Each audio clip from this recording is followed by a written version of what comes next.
I feel welcome. And they'll have me set up here in just a second. Man, it's good to be home. I know that you said, well, you were home like a week and a half ago. No, I wasn't. My brain was still over the Atlantic somewhere. And I literally woke up this last Thursday, just this week, and I said, I'm home. Now, if you never travel, you don't understand that. But think about being compressed all the way, and it was a good journey. Now, this one was particular as a strike. So do you know what a strike is? It's when you go in, you do something specific, and you get out. That's exactly what we were there for. So we took off. Now, think about this. We've been gone since Easter. And I just want to say to the team, our team that's here, pastors don't leave typically that long because they're scared who they're leaving it with. Our team is very mature. Very mature. I was watching the team today, very mature in the way they speak, the way they do things. I'm proud of them. The next generation's coming on, and you need to understand that. If you look around, there's not as many. I dyed my hair already for the kids ministry, and so I chose white. I don't know what y'all chose. Some of y'all are still on my team. I appreciate that. It looks like you're ahead of me a little bit, but that's okay. I just want to say thank you so much because you invested. This is the first year I can remember that we've done this. This is 6 years now into it that we have been going to Kenya.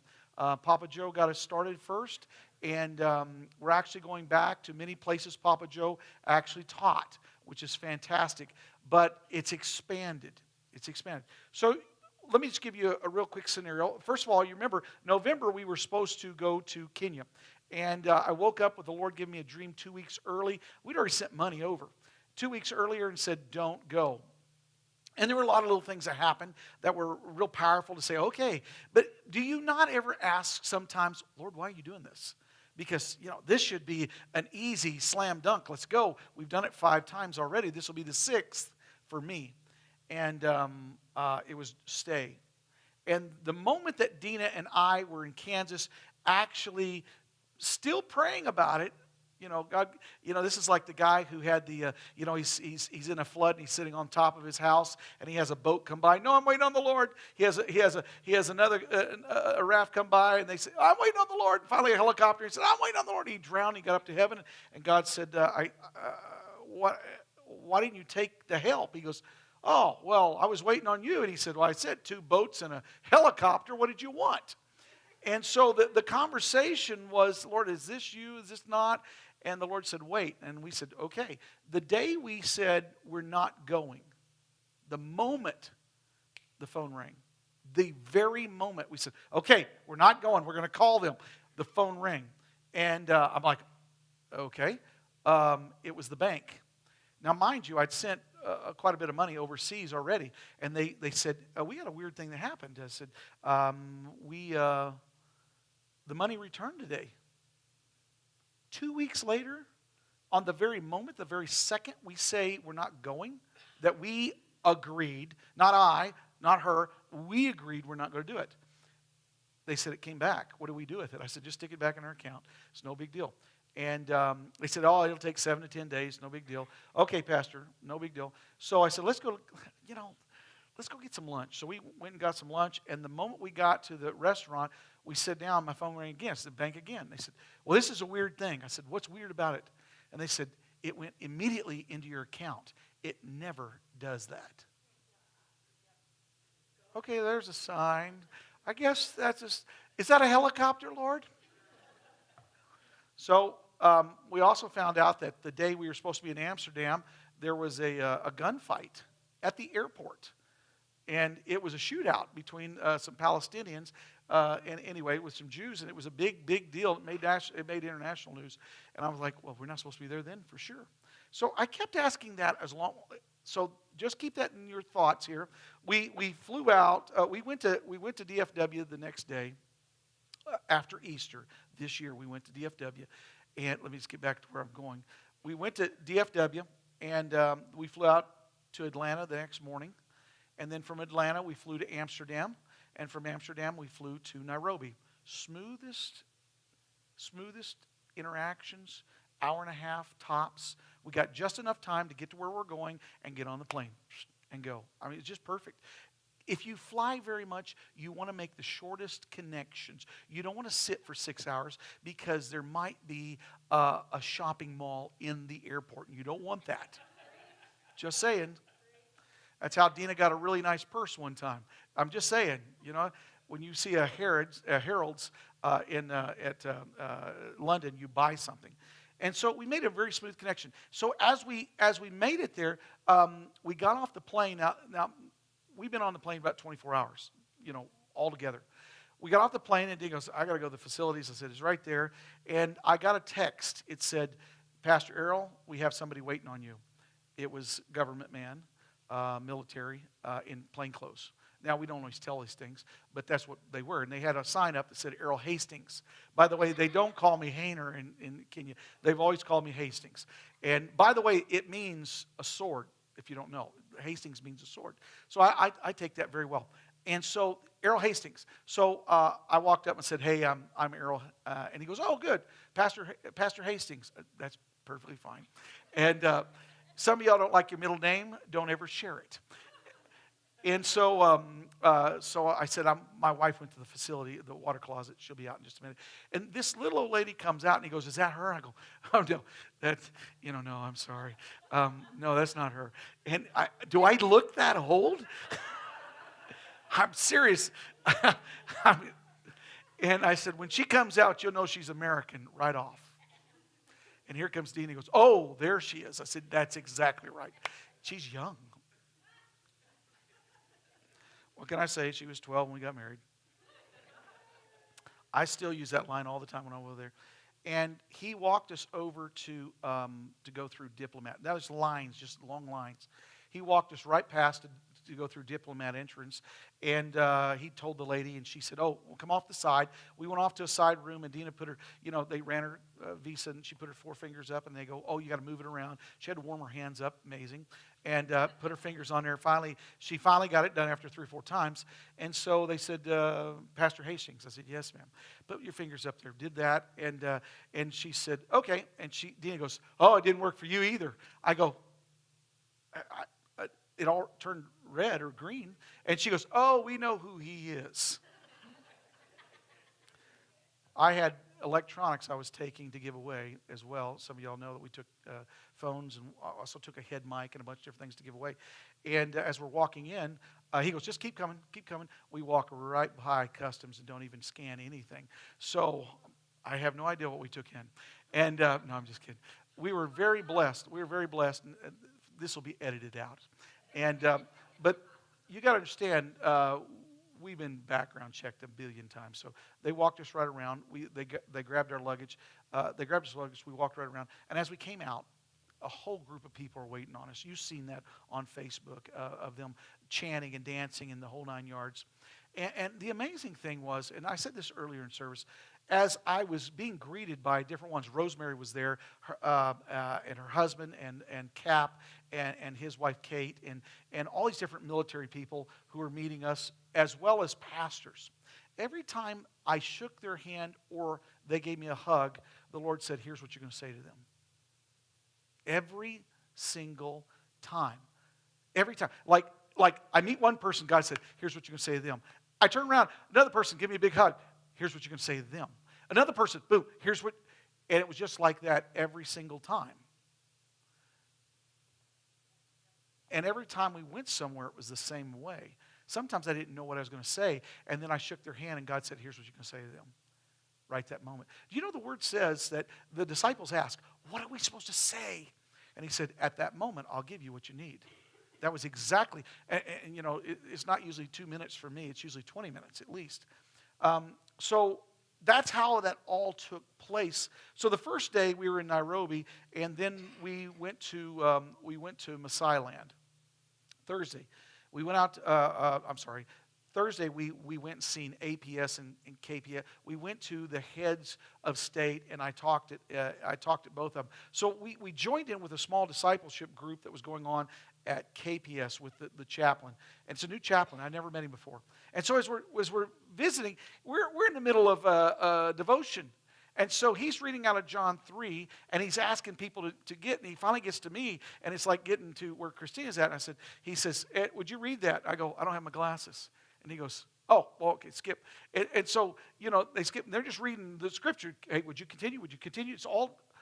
These are all doctors and psychologists and different ones who work in the office and who come to that devotion. And so as he kept pressing, he said, what does John 3:5 talk about when it says the water and the Spirit? And people said, it said baptism or this or that. And I leaned over to Dean and I said, he's going to pinpoint me here in just a minute because I didn't say anything. And he said, okay, Pastor, what's it mean? You're on. I said it means the natural and the spiritual. Water is the natural. No other animal gives birth through water except humans. And the only way you get to heaven is through the spiritual, and that's through Christ. You must be born from above. And he goes, exactly. That's excellent. We went through that devotion. I said, pass the first test. Went upstairs to his office, and he said, tell me a little bit more about you and what we're doing. And so I did. And then I shared with the girls and the guys who were with us what that passage actually means. And he said, thank you, Pastor. I appreciate that. We spent about 30, 40 minutes with him. Now, I did that with KPS. I did that the next day with APS. I did it with NYS. Those are Kenyan Police Service, Administrative Police Service, the headquarters of the headquarters. You've seen this in pictures. And then, if you're on Facebook, and then I went to NYS, which is the National Youth Service, and they have about 15,000 students who's involved in it from the age of 18 to 25, and they had a couple hundred that day, and they said, would you speak to them? We didn't have them all in. We will do that next time. So I got up and spoke. I didn't know what I was going to speak until I met the gal, and she shook my hand, and the Lord said, here's what you're going to say. It was not even what I ever wrote in my book. And I got up and shared that, and everybody was with us. And, of course, everyone would take a picture with Dina. And so, just the way it was. The next day we went out, we did some of that extra stuff, and then we went out to Maasai Land. And Maasai Land's 4 hours. It'd be like driving to Oklahoma City, except on, mountain roads like Red River. And then when we got back 4 hours later, it's been 8 hours now, they go, hey, by the way, you got to preach at 1:30 in the morning. No problem. I was so turned around in my head, I said, find me a bed. And he goes, what? I said, find me a bed. And she goes, oh, yeah, here's our bed. I laid down. In 2 hours, they woke me up, and they said, time to go. Wakey, wakey, eggs and bakey. Except they didn't have any eggs and bakey.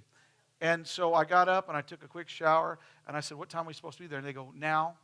I go, okay, let's go. 15 minutes to the church. We got there. I got alone with the pastor for a few minutes because I didn't go on until 1 o'clock or 1:30. I got along with the pastor, and I've been there 3 times before, so I knew him real well. This is Othniel and Nancy, the one who shrouded us last time. And his wife wasn't there, but I was sitting there and talked to him. He goes, by the way, I said, can I just, I want to say that I didn't come in November, so I just want to say thank you for filling in for me. And he said, oh, let me share something with you. I said, what's that? He said, you didn't make it in November, and we had a big crusade set up for you. I said, yeah, I knew. And he goes, they came to me going, what do we do? What do we do? What do we do? And he goes, I'll take his place. Mind you, he's one of the fathers of Nairobi. He's a well-known minister there. He says, I'll just take their place. So he said, they all calmed their nerves down. They reposted new stuff, and I'm doing it. I said, that's fantastic. He goes, well, let me tell you the rest of the story. And he said, 5,000 people showed out. It was a very good crusade. And he said, 300 people came to know the Lord. Fantastic. In an area we don't have a church. We're not even connected with. And he said, so we rented a building over there. We took a couple of our ministers, and now we have an out of our church. We planted a church out of those who got saved. Amen. He said, that may not have happened the same way with you coming. Now I have an answer. I wasn't supposed to be there because you're going to plant a church over here from this church, and now this church is satellite churches out here with their own people helping lead. in a whole group that's never been even saved. Praise God. Now, okay, I'm good. I'm good. I feel good about that, you know? And so 1:30 in the morning, I got up. 600 people are there, 6 different churches, and preached. And they were step and step at 1:30 in the morning. I mean, tell you, that was amazing. And we finally left there about 4:30 and headed home. And Cap was our driver, and his daughter's Angel. And Angel's sitting there, and she's 16. And he says, hey, Google how long it's going to take. And she said, it's going to take about 30 minutes. 30 minutes? It's like 15 minutes over there. And he said, no, we have to stop for ice cream. Woman after my own heart. And he goes, ice cream at this time of the morning? She goes, ice cream never made anybody sick. My new line. So the very first weekend was like that. We went to Suswa and Maasai Land the next day, and there was a small group there. There was probably 20. You know these guys who have the big hoop earrings in that they're checking you out at Home Depot and at Toot and Totem and all that? I have seen what they look like when they're 90. They're down to their shoulders. These ladies are the ones with the hoops in their earrings and everything. And I'm giving a hug to about 100 feet of them, and everybody wants a hug all the way down. And so when we got out to Maasai Land, I didn't wear it today. They gave me a beautiful shirt with all this jewelry on it. It's incredible. It's only the Maasais who do this. And then of course the bracelet. These are all given in great honor. And then they did something that was a ceremonial thing. Their elders caped me. I mean, literally put a cape on me, and it's a beautiful cape, and it's got a wonderful Maasai design on it. And I said, wow, what's this mean? And they said, only the elders get these things. And we've deemed you to be one of us. Mind you, that most white people don't go there. And we were accepted. It's incredible. And Dean goes, well, how do you feel? Well, I kind of feel like Elvis right now, just to be honest. I want to get down on one knee, but that's not very appropriate, so I'm not going to do it. And Dina's like, oh, shut up. I cannot believe you said that. I said, only you, and I only whispered it to you. I didn't say it out loud to everybody else. And so we go through that night. And by the way, we didn't get home till like midnight or 1 o'clock in the morning at 4 hours out, 4 hours back. And when we get back, we opt not to go back the next morning, and it's just because we're extremely exhausted. And we went to service with Othniel and where Rosemary's Church is, and I gave them, for you who know, they caped us many times. We took several blankets that are the throw blankets that have Texas on them. So if you've seen the pictures of Rosemary get one, several ladies got those that we were doing stuff. And Othniel, I gave him a cup with Texas up big because they're big on tea. And I gave them that, and he goes, oh my gosh, this is fantastic. And we did that privately. Their 22nd anniversary, we got to celebrate with them. So 22nd anniversary of the church, and it's fantastic. Now, as we're doing all that, that was powerful. Monday, we take off and we go to Kisumu. And Tuesday, we teach at the prison. We've done that several times, Kadogia, and the maximum security prison. Now, the reason I want to tell you about that is everybody had changed. The top leadership had changed. Moses was gone, Kappas was gone, and I met all new guys, all new chaplains, all right? Anglican and Catholic. And so God put us together for a purpose. And I can't tell you the Anglican priest's name right off the top of my head, but we sat, and all of a sudden, God did this with us. Dina got up to speak. She was a second speaker on that setup that day. And he leans over and he goes, ooh, she's good. Pretty to look at, too. Easy on the eyes. And they go, no, what she's saying is incredible. She talked on communication and marriage, and it's fantastic. He goes, you guys have got to go nationally with this. I said, it'll happen, just give it time. So we just had a fantastic day. We only did 4 teachings, but it lasted until 4 or 5 o'clock that afternoon. And the 3 ladies who we've been praying for, Nancy, Esther, and Sarah, and you remember all them, we did the same thing with them. We caped them, gave them. And after I was done, he got up and he said, let me share with you something, Pastor. You don't even know. Only the elders do this in the Maasai group to women who are being honored. And what you did was honor women as an elder. You don't even know what you were doing. I said, well, I just knew the Lord told me to do it this way, and that's why we did it. We went up to Eldoret, trained ministry.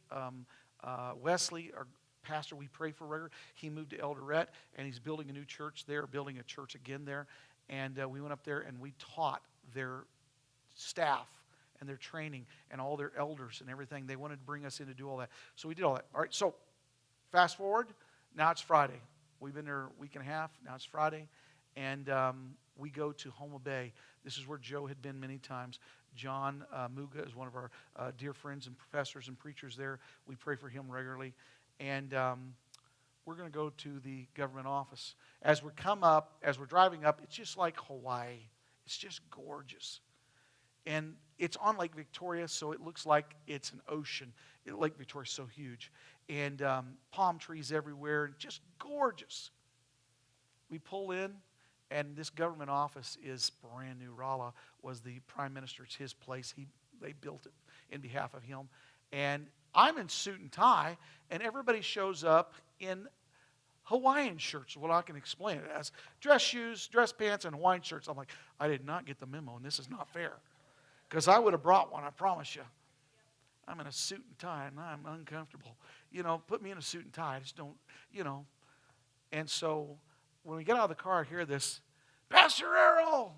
Pastor Errol! And I look over, and, hey, that's the chaplain from Kasumu. Oh. Watch this. He retired. He's one of the guys that retired. He's in January. He's in Kasumu at the prison. We spent time with him. Do you remember when I told you about the guy who said, I bet him $1,000 if he could find that we're still sinners after we're saved? And he started to look through his Bible, and the other minister goes, no.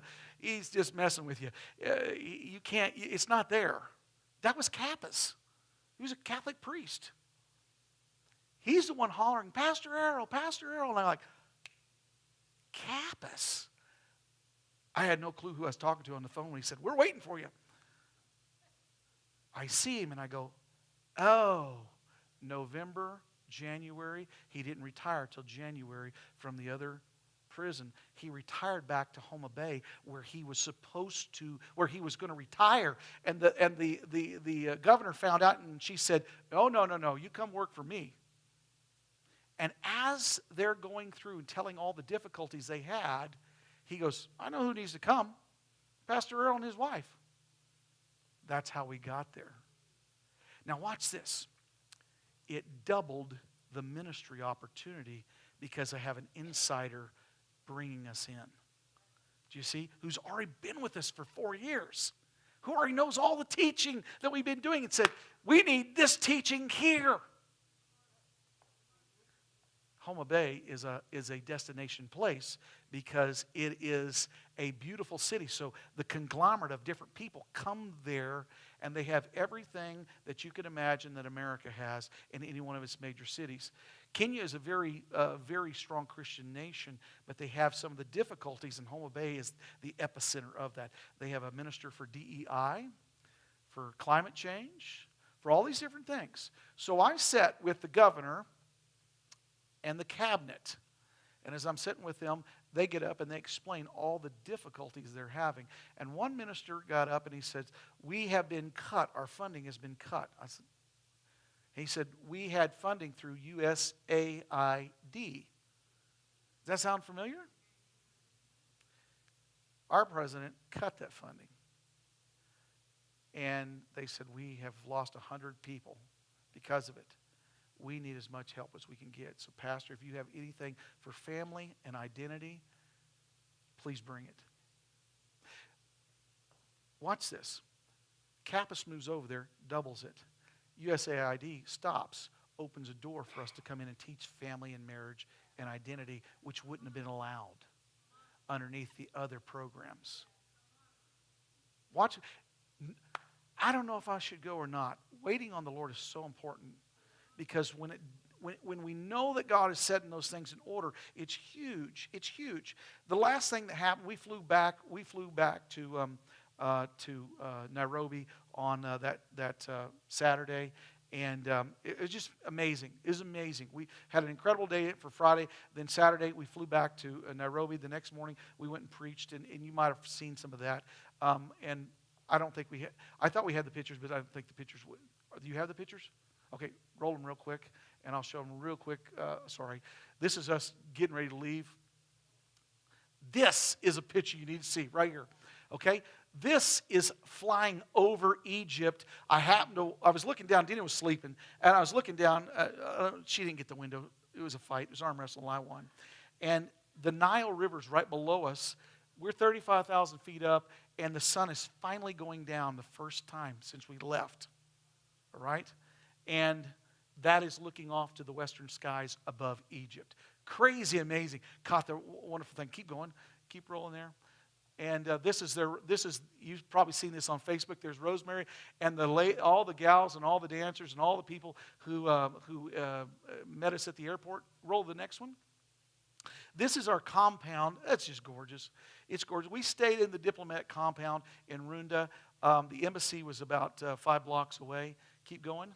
The next one is the house. It's like a 10,000 square foot house. We had one little Airbnb in the corner of it. Keep rolling. This is Sylvester right here. If you've never seen him, I want you to show this to you. This is Sylvester. This is the one we work with all the time. Pastor and Pastor Rosemary, we work with both of those. And this is what he's explained, all the different people that are waiting on us. Roll to the next one. This is Damian Miller's brother. Got to be twin brother. I told Damian that. I texted to him. I go, you will not guess. He looks just like if your mother-in-law had another child, this would be him. I'm just saying. And this is Cap. He's a captain in the military. He's fantastic and wonderful. Roll the next one. This right here is Sarah. Sarah is one of our sweethearts. She is so when we first started going over there, the inspectors were like the beginning. They're juniors, like a lieutenant. All right. Now they're senior inspectors. So now they have total authority. This gal is fantastic. She also had a baby we didn't know about until we got there. And I'm like, you had a baby. This is truly amazing. Truly amazing. Wonderful, wonderful lady. Go to the next one. This next, there's just a picture of me. This is Kappas. Back up just a second. See this guy behind me up on the right side of me? That is the Catholic priest Kappas who'd been with us for the last couple of years. Go to the next one. This is the governor, deputy governor. Go to the next one. Oh, there we go. See, suit and tie, not fair, right? Keep going. That's Sarah, and the next one is Esther. There we go. Go to the next one. Sarah, Esther, Nancy. These 3 ladies are the reason we go on a regular basis because they keep requesting us. Nancy, who's on the far right to you, is the chaplain there for the women's side of it, and she is a velvet hammer. If you know people who are very strong but are very quiet, that lady is it. She weighs great power. And her family is in the government. And she's fantastic. Those 3 ladies are powerful. This is the reason we went to the government originally, because she heard my teaching and she goes, how do I get him to come? Okay, keep going. That was 4 years ago. This is us before the government offices with all of us together. Keep going. This is me teaching the governor and their cabinet. There's Dean and I at a service last 2 weeks ago. It's me at a service 2 weeks ago. This is Pastor Amos. He's a Maasai warrior. And let me tell you something. The man, he says it like this: we are one with the animals. I agree. Keep going. There's me preaching again. Sorry. Here's an idea of how far we went just to go to Homa Bay. We started at Kisumu. It's about an hour and a half drive all the way to Homa Bay. And it's beautiful right there on Lake Victoria. Go to the next thing. This is a picture of just guys walking. She's trying to get Lake Victoria. It's so gorgeous. It's so large. Keep rolling. This is me up at Eldoret with Pastor Wesley. I think you met Pastor Wesley. Well, maybe you didn't last time. This is me working with him and giving him a cup that says Texas on it. He said, I will drink out of no other cup, and don't anyone touch it. The next one. This is just shoes, but it's for Jackie. It's an inside joke. And I'm not telling it. This is some of the different ones. We gave all these pictures from the kids here to these ladies. And the place is full, but these are the ones we finally got a picture of. Keep going. And here I am teaching at the prison. And I think that's about it right there. Thank you very much. All right, now I have a word. Let me say this. Coming home, it took 56 hours. It took 24 hours to get there. It took 56 hours because we got on the plane 10:30 at night on Sunday night 2 weeks ago, and they said, after sitting on the plane for 3 hours, they said, I'm sorry, it's not going to happen tonight. We're going to put you up in a hotel. Dina's already asleep. I'm like, okay, hey, babe, we got to go. What? Huh? People are furious. 400 people on that plane. They're furious. You know what I'm saying? And a big old jumbo jet. But they can't start a motor. So let's not fly that plane. What do you say? I mean, you've heard about the Aggie that was up there and said, we lost an engine. I don't want to lose another one. We'll be up here all night. That's exactly what was going to happen. And so I said, don't get in a hurry. She goes, well, I'm not in a hurry. We're supposed to be sleeping on the way to France right now. I said, don't get in a hurry. They're going to reset everything. So we get off the plane, and we're in a room about 3 times the size of this, and they're screaming at the guys, of course. How dare you do this, and how dare you do that? And I just simply said, babe, wait till they shut up, and we'll find out what's going on. She goes, I'm for that. Finally, after about 15, 20 minutes, everybody calmed down. And I went up to the lady and said, what's going to happen? She goes, you're going to go downstairs, get your luggage, and you're going to go out and pick you a bus and go to a hotel. I said, let's just let everybody get out of the way. Let's not be in a hurry.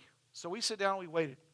And finally, we go out, we get our luggage, we go outside, and had her name on the list. And buses are coming by. There's a Hilton, there's a Holiday Inn, and then there's the Argyle Grand Hotel. I said, that's a clean-looking bus. We're going on that one. You know, pick your bus. We're going to go there. And I turned, and everybody's running after these buses and trying to get behind them and get their luggage in. And everybody's trying to get their luggage in. I said, babe, go find us 2 seats and find them, and we'll get on right now. I'll take care of the luggage. I put the luggage on. Everybody's now trying to cram in. But I have a seat right up front next to Dina because we've done this before. Get to the hotel. It's a 5-star hotel. We spend 24 hours there. We finally fly out the next day. God gave us 24 hours to catch up before we ever come home. I said, why did you need another week when you got home? We had to fly another 26, 30 hours home. All that to tell you, thank you. Now, that's my report. It took 20 minutes to do it. I'm watching the clock. Give me another 20 minutes. Give me another 20 minutes. I want to share with you the word real quick. Dina's like, I thought you were done. Let me share with you the word. 3 responses. This is called 3 responses. All right? 3 responses. So God did something interesting. When I was over there, I always take this time to do different things. One of the things was the 2 weeks in Kenya here, every time I go and speak, as I laid hands on, God gave me a word for everybody. All right? And when I got back, I said, I'm completely spent. He goes, you're supposed to be. I was completely spent. I mean, you just imagine every day you're preaching, and sometimes twice a day, and you're giving and giving and giving and giving. And the Lord reminded me of 3 people. Abraham, Moses, and Ezekiel. And I'll keep 20 minutes. I'm good. The first one is in Genesis chapter 17. If you got Genesis chapter 17, I'm just going to read a few verses here. Genesis chapter 17. So y'all are good to bring your hard copy Bible. I appreciate that. Genesis 17, something amazing happens. God calls Abraham to do something more than just normal. And his response of being alone with him is so important. What is your response when you're alone with the Lord? What's your response when you're alone with the Lord? This is very important. Some of y'all say, well, I don't really get alone with the Lord. You need to be getting alone with the Lord at different times. Even though I go to Kenya, a lot of them, I don't know if y'all know this, they speak Swahili. So sometimes they don't know what they're saying. But a lot of times I do. As we were praying over Dina's mom the other day, we had Rosemary. We stopped by in Pampa and prayed over her.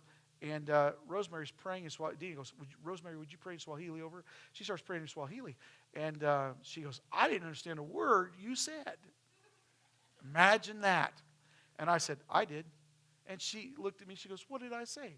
I said, you talked about giving her good health, long life and strength for the journey. She goes, are you taking Swahili? Yes, it's called the Holy Spirit. Because as you were speaking, the Lord was telling me what you were saying.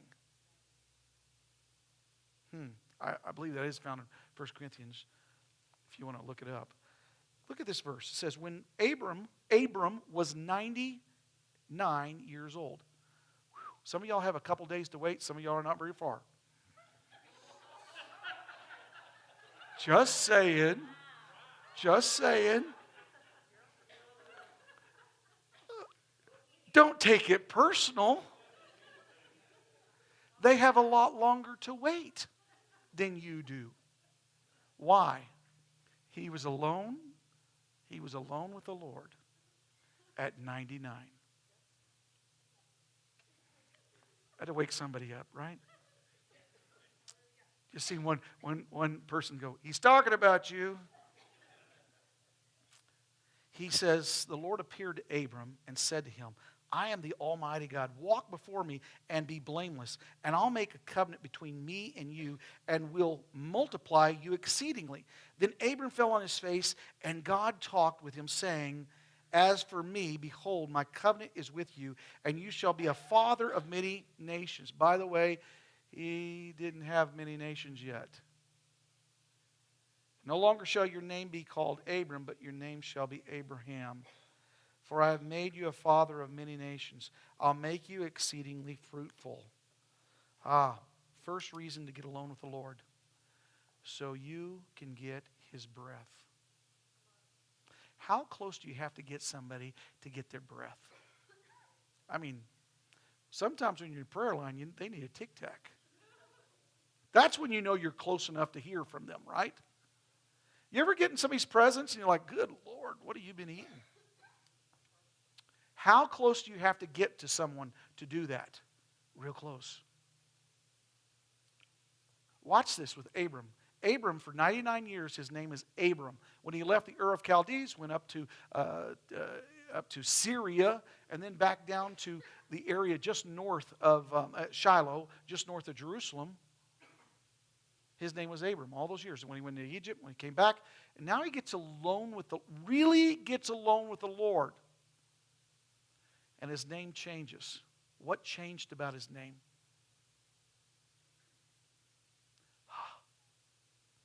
Abraham. H-A is what changed. Everything else is spelled the same. The Ha.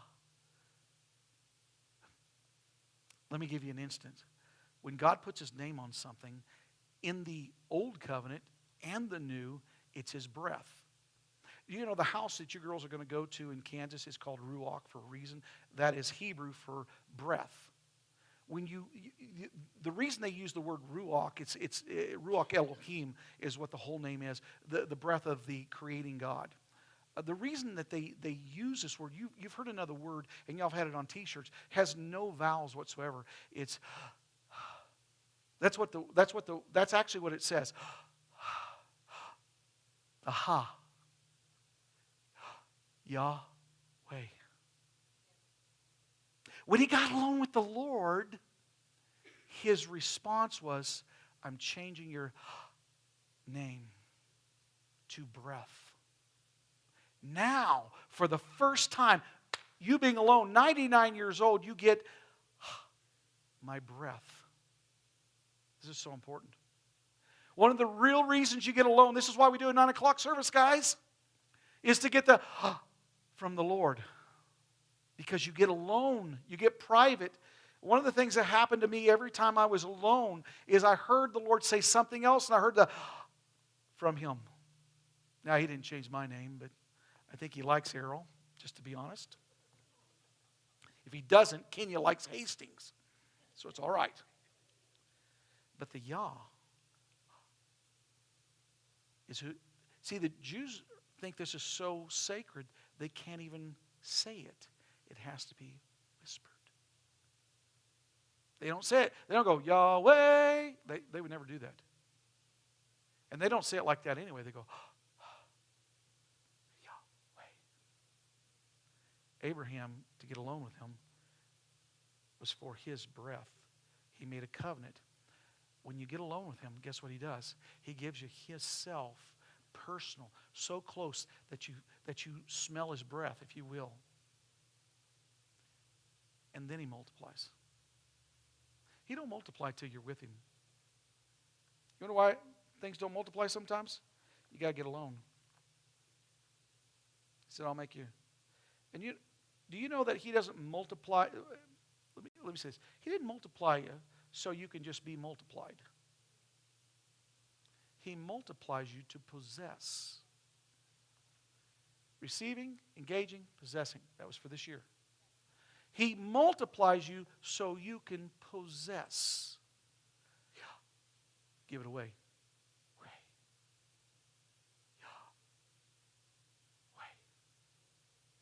Take in him, give it away. When it does, Abram becomes Abraham. And because he changed, do you see Sarah in here? Because he changed, his wife changed. Before this, when she was 80, she said, just take my handmaiden. They created Ishmael. We have Palestine through all that. Our president was so brilliantly smart. He was schooled in this. This is just an amazing thing he did. He built an accord called the Abraham Accord. Have y'all heard of that? The Abraham Accord was to take Palestinians and Jews and put them together. He did this in 2019. Now watch this. Ishmael claims Abraham as a father. Isaac claims Abraham as a father. So we're arguing over the same property. Let's have an accord under the same father. Brilliant. Why couldn't anybody else think of that? Because they weren't close to Yahweh. And I'm not saying Trump has got it all down, but I'm saying that was smart. He listened to Christians on this for the first time. That's why they did that. He listened to Christian men and women about it. And that's why it happened. And by the way, while we were gone in Saudi Arabia, he was making deals in Dubai, in Doha. He's making deals. What's so big about that? He's trying to get them all to the Abraham Accord. This is where peace comes.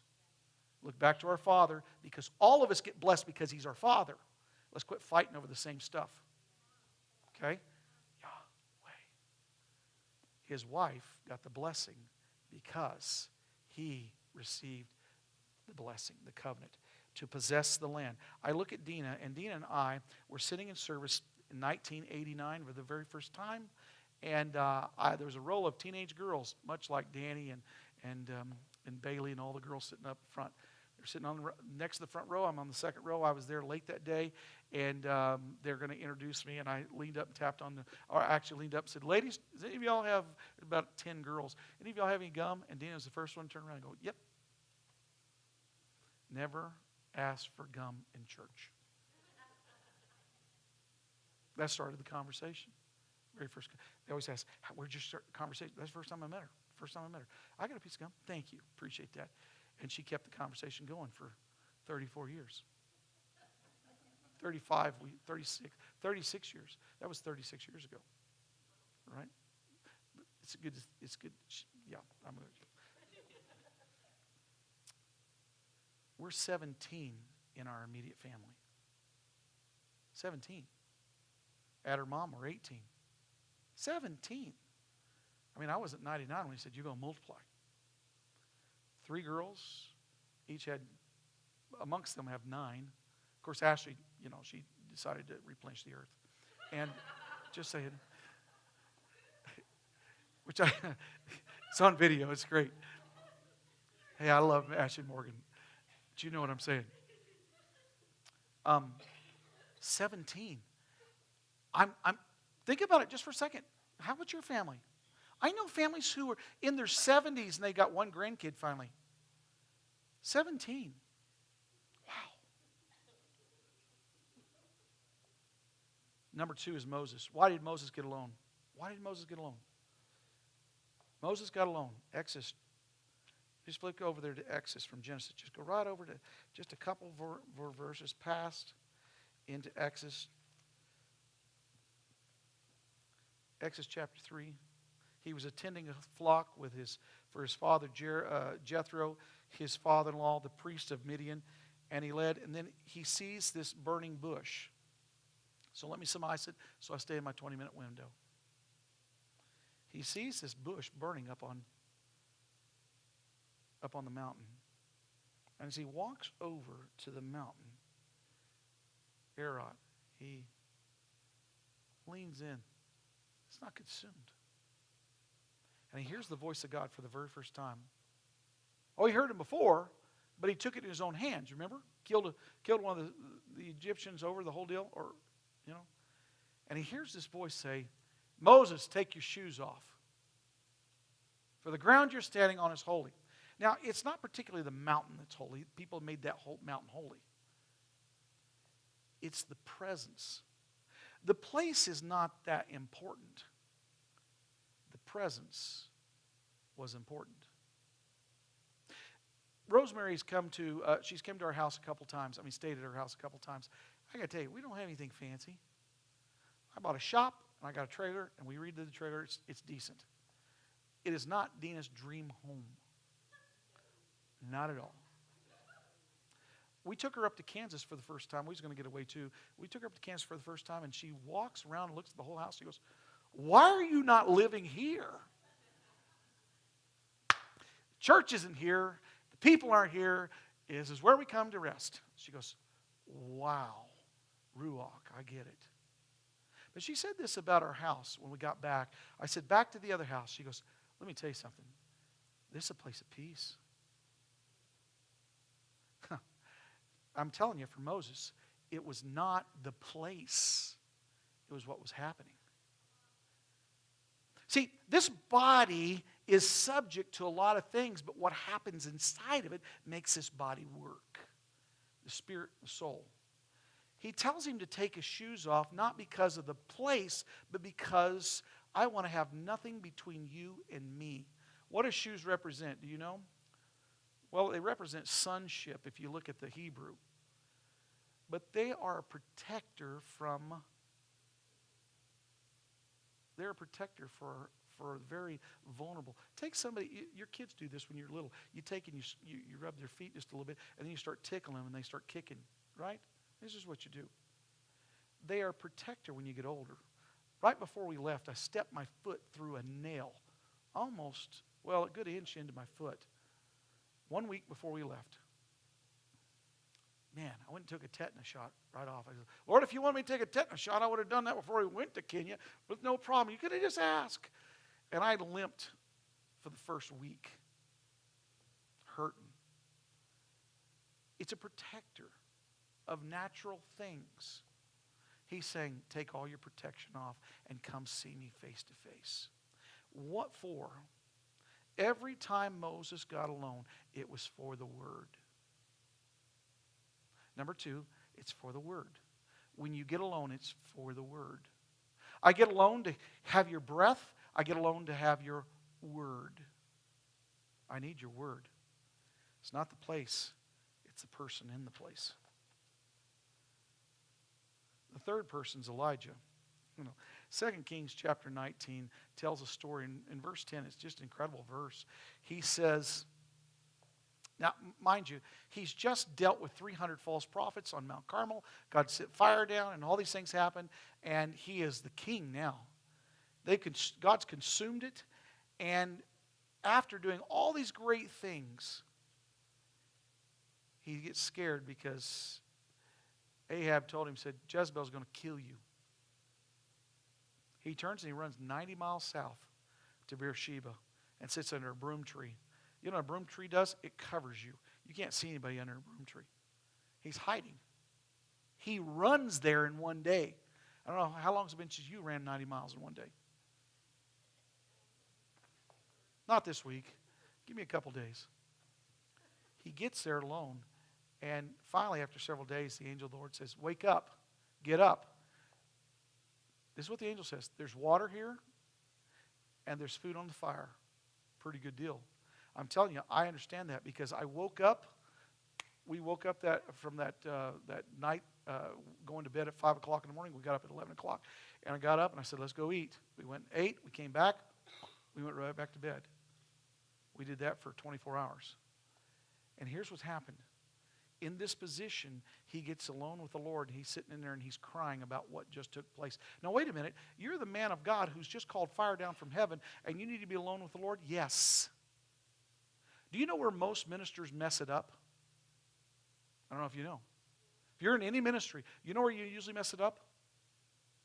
Once you've done something great. Once you've done something great. For ministers, it's common for them to go watch something really rough or really sexual, or it's very common. They've done all these different surveys, violent or sexual or something stupid right behind doing something amazing. You have to learn to be alone with the Lord and listen to Him, not do something stupid. Don't let humanity overtake you. So he gets alone with the Lord. Why? To change his perspective. You get alone with the Lord, thirdly, to change your perspective. And here's what he says in verse 10. Lord, I'm all alone. They have destroyed your altars. They have put up idols. They have cursed you. I am the only one left. What does the enemy tell you when you're doing something and you feel like you're wore out? You're the only one left doing this. He tells him, you're the only one left.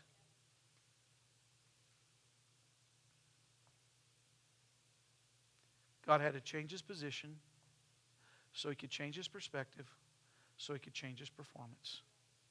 So God says, get up. God ever tell you to get up? He has told me several times. Get up. He says, walk out here on this mountain. Let me show you something. So he does it. And along came whirlwind. Now, they call it whirlwind tornado. Heard y'all had a couple while we were gone. So I don't know which one of you are playing Elijah, but just realize God wasn't in it. That's what he says. God wasn't in it. Then God said, watch this. Earthquake. I don't know if you've ever been in an earthquake. I've been in an earthquake. Feels like the ground's sinking out from underneath you. Yeah, God wasn't in that. The third thing he said, watch this. And he burnt through a fire. I said, did God take Elijah to West Texas? All in one day. And then Elijah said, so what are you trying to show me?